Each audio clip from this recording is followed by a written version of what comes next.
नमस्कार दोस्तों, मैं अरविंद दुंबर सफल क्लासेज में आपका स्वागत करता हूं। आज का अपना जो टॉपिक है 10th क्लास का। अपने लास्ट वीडियो में चल रहा था 1.1 के कुछ क्वेश्चन अपनों ने कंप्लीट कर लिए थे, ठीक है। अब अपने उसके आगे वाले क्वेश्चन को कंप्लीट करते हैं। क्वेश्चन नंबर अपना 4th क्वेश्चन था, शायद 3 तक अपनों ने कंप्लीट कर लिया। 4th क्वेश्चन में अपने बात करते हैं कि HCF दे रखा है जी। HCF किस किस का? 306 और 657 का। कितना? 9। मतलब HCF दे रखा है इसका, और कितनी संख्याओं का? 2 संख्याओं का। कौन कौन सी? 306 और 657, ठीक है। इसका मतलब ये भी होता है HCF ऑफ 306 और इसका 657। समझ आ गई? और क्या दे रहा है? वो कहता है LCM तुम इसका बताओ हमें, इन दोनों संख्याओं का क्या बताओ? LCM बताओ। वो ज्ञात करना है तुमने। तो हमने एक सूत्र पढ़ा था, कौन सा सूत्र? कि 2 संख्याएं जब भी दी हो तो दोनों संख्याओं का गुणनफल, दोनों संख्याओं का मल्टीप्लाई जो होता है, दोनों संख्याओं का गुणनफल किसके इक्वल होता है? HCF इनटू, किया था ना आपने फॉर्मूला, चेक किया था आपने लास्ट वीडियो में, ये देखा हो तो वही बात है। 2 संख्याएं कौन कौन सी है हमारे पास? 306 और 657। और HCF कितना है? HCF है 9 और LCM हमें क्या करना है? तो LCM की जगह पे उन्होंने LCM वैसे का वैसे रख दिया, तो प्रॉब्लम, ठीक है। अब LCM निकालना है तो ये मल्टीप्लाई में इधर आएगा तो डिवाइड में चला जाएगा, गुणा में इधर आके भाग में हो जाएगा। 306 657 पूरे के बटे में 9 आ गया और LCM की वैल्यू आ जाएगी। तो ये 9 के पहाड़े से काट के देख लेते हैं कटता है कि नहीं कटता। 9 7 63, 2 बच गए, 2 और 7 27, 9 3 27, 73 पे जाएगा। अब 73 को इससे गुणा कर लेना, जितना भी आंसर आएगा वो हमारा क्या हो जाएगा?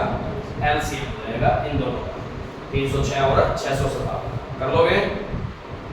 नोट करो।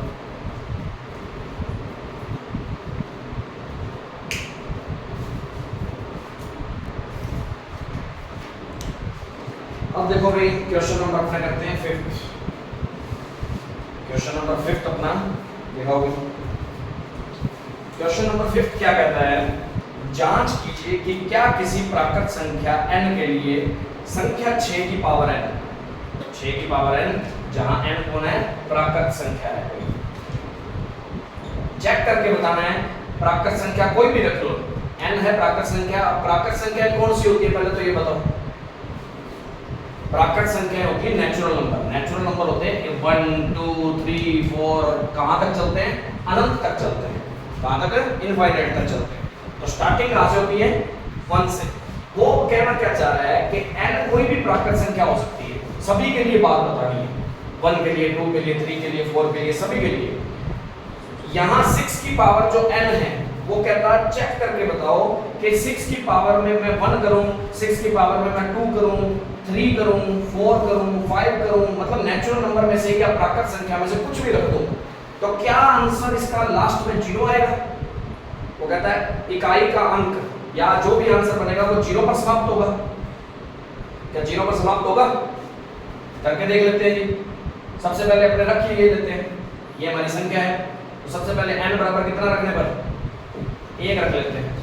n बराबर 1 रखा तो 6 की पावर 1 हो गई। आंसर कितना आया?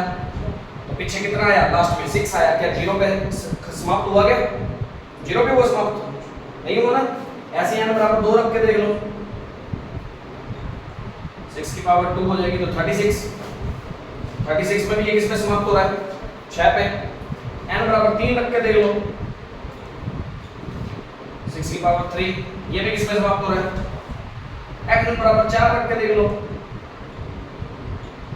6 की पावर 4, ये हो जाएगा 1296, 6 की पावर 4, ये भी किस पे समाप्त हो रहा है? 6 पे। तो अपने चेक करके देखा, लगभग 4 तक तो चेक करके देखा, हमें देखना था एक चीज कॉमन आ गई, 6 6 6 6। क्या 0 पे समाप्त हो रहा था? क्या नहीं ना। तो अपने कह सकते हैं इसी प्रकार n के प्रत्येक मान के लिए, प्रत्येक मान का मतलब है प्राकृत संख्या में से, ठीक है। प्रत्येक मान प्राकृत संख्या के लिए 6 की पावर n 0 पर समाप्त नहीं होती। समझ आ गई बात? सीधा डायरेक्ट ये लाइन लिखते हैं। क्वेश्चन था 6 की पावर n। अब क्वेश्चन के अंदर क्या बोल रहा था? वो कहता n का मान प्राकृत संख्या है कोई। उसने कहा प्रत्येक प्राकृत संख्या के लिए, प्रत्येक प्राकृत संख्या n के लिए, प्राकृत संख्या n का मतलब क्या था? उसमें से कोई भी प्राकृत संख्या रखी जा सकती है n की जगह पे, ठीक है। अब वो पूछ रहा था कि इसकी जो भी पावर तुम लगाते जाओगे क्या वो आंसर 0 पर समाप्त होता है? हमने निकाल के देख लिया, पहले 1 रखा, फिर 2 रख लिया, फिर 3 रख लिया, फिर 4 रख लिया। चारों से हमें पता लग रहा था कि लास्ट में हमेशा क्या आ रहा है? 6 आ रहा है। और एक बात और बता दूं, किसी भी संख्या का जो पावर लगाना होता है ना, वो 4 के बाद वापस वही रिपीट होने लग जाता है। जो इसका 4 के बाद आएगा ना, 5वें पे ये 6 जैसा आएगा, फिर 7 ये आता है 7वें में, और 5वें के बाद 6वें पे, 7वें पे, 8वें पे, इसी तरीके से चलता है हमेशा, ठीक है ना। तो इसलिए अपने क्या लिख सकते हैं? इसी प्रकार n के प्रत्येक मान या प्राकृत संख्या के लिए 6 की पावर n हमेशा किस पर समाप्त होती है? 6 पर समाप्त होती है, 0 पर समाप्त नहीं होती। यहाँ लिख देना, बल्कि 6 पर समाप्त होती है, 0 पर समाप्त नहीं होती, 6 पर समाप्त होती है। बस ये जांच करके बताना था अपने को। नोट करो इसको।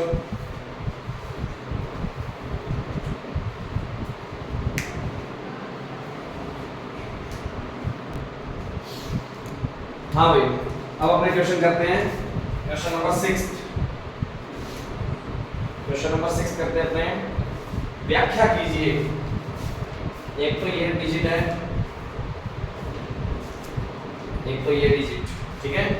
और एक क्वेश्चन हो रहा है इसमें 7 × 6 × 5 × 4 × 3 × 2 × 1 प्लस में 5। भाज्य संख्याएं क्यों हैं?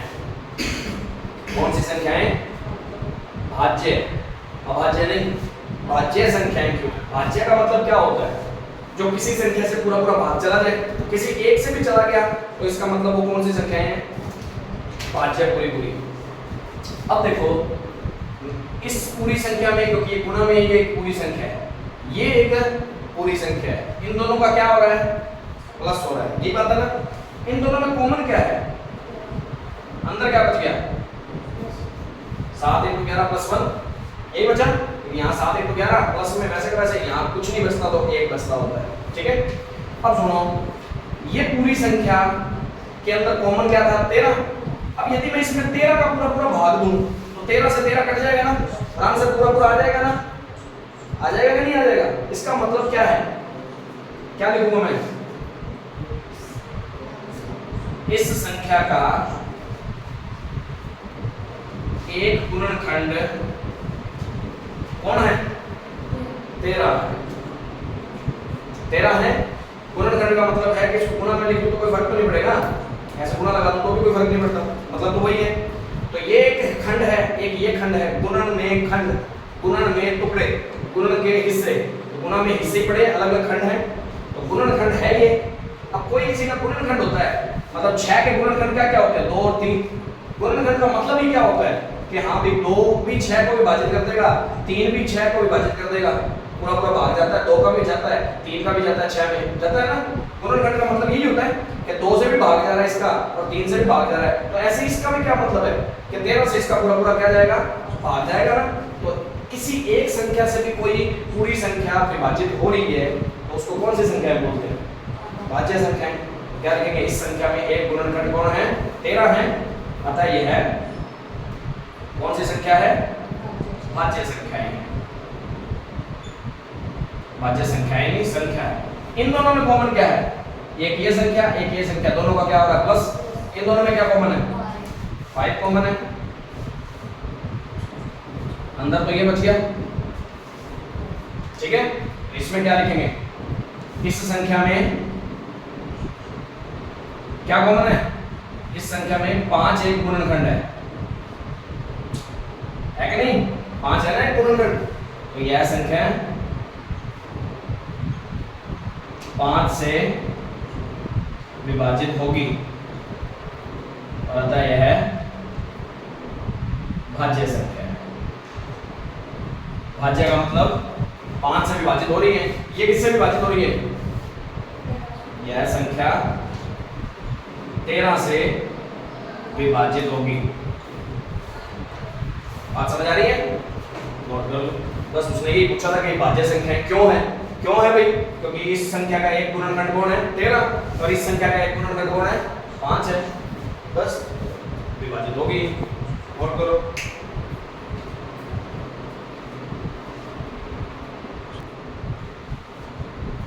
हाँ भाई, अब अपने लास्ट क्वेश्चन करते हैं इसका 1.1 का। नई बुक के अकॉर्डिंग 1.1 है, पुरानी बुक के अकॉर्डिंग 1.2 है, ध्यान रखना। 7th question.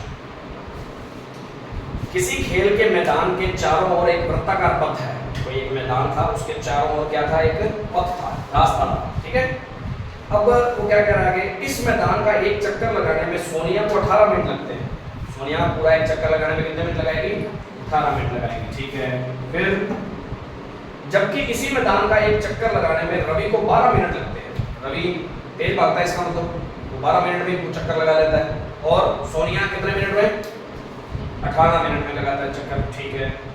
अब वो क्या कहता है, मान लीजिए कि वे दोनों एक ही स्थान और एक ही समय से चलना प्रारंभ करते हैं। वही बात, मैं एक वृत्ताकार चक्कर बना रहा हूँ, पथ ये रहा, यहाँ से स्टार्टिंग पॉइंट करा उन्होंने, मान लो, ठीक है। सोनिया भी थी, रवि भी था, दोनों ने यहाँ से स्टार्ट किया। और एक चक्कर यदि सोनिया लगाती है तो वो 18 मिनट लेगी, और रवि लगाता है तो वो 12 मिनट ले रहा है, यही कहानी है। अब वो क्या कह रहा है क्वेश्चन के अंदर कि मान लीजिए वे दोनों एक ही स्थान और एक ही समय से चलना प्रारंभ करते हैं, एक ही दिशा में चलते हैं। कितने समय बाद वे पुनः प्रारंभिक स्थान पर मिलेंगे? मतलब दोबारा मिलना इनको चक्कर लगाते लगाते यहीं पे आगे कब मिलेंगे? कितने समय बाद मिलेंगे? सोचो।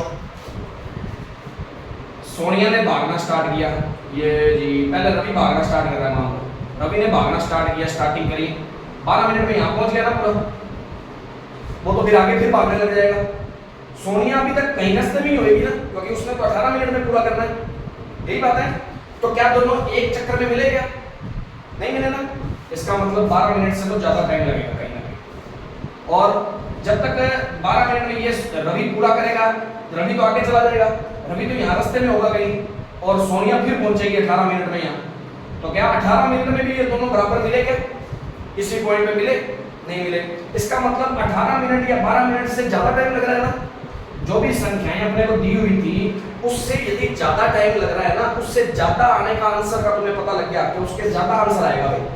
अब दोबारा इनको मिलाना है, दोबारा कब मिलेंगे? तो इनसे ज्यादा समय लगेगा ना, सोचो, इनसे ज्यादा टाइम लगेगा। तो यदि कभी भी क्वेश्चन में ज्यादा आने वाला हो, दी गई संख्याओं से ज्यादा की उम्मीद आ रही है कि हाँ भी इससे ज्यादा आंसर आएगा, तो वहां हमेशा एलसीएम निकाला करते हैं। क्या निकालना है? उन संख्याओं का एलसीएम निकाल लो। और यदि तुम्हें ऐसा लगे कभी कि हाँ भाई आंसर इनसे कम आएगा, कभी भी क्वेश्चन समझ के आने पे उसके बाद समझ आता है, तो उसके बाद ऐसा लगता है कि आंसर इन दोनों संख्याओं से कम आएगा, तब उस टाइम पे अपने क्या कह सकते हैं, या कोई छोटी संख्या आएगी तब अपने कह सकते हैं उस टाइम पे क्या निकालना होता है? HCF निकालना होता है। तो अब लिखेंगे क्या इस क्वेश्चन के अंदर? कैसे लिखेंगे? अब हमें पता तो लग गया कि दोनों कब दोबारा मिलेंगे, इससे ज्यादा टाइम पे मिलेंगे, तो इन दोनों का क्या निकाल देना है? एलसीएम निकाल देना। मतलब वो एलसीएम वाले टाइम पे मिलेंगे, जितना भी इसका एलसीएम होगा उतने मिनट बाद वो दोबारा क्या होगा? मिल जाएंगे अपने, ठीक है। तो अपने लिखते हैं सोनिया को एक चक्कर पूरा करने में समय लगता है कितने मिनट? 18 मिनट। ऐसे ही रवि को एक चक्कर पूरा करने में समय लगता है कितना मिनट?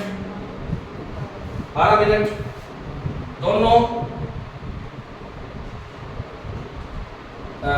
उन्हें प्रारंभिक स्थान पर मिलेंगे, इक्वल में कब मिलेंगे?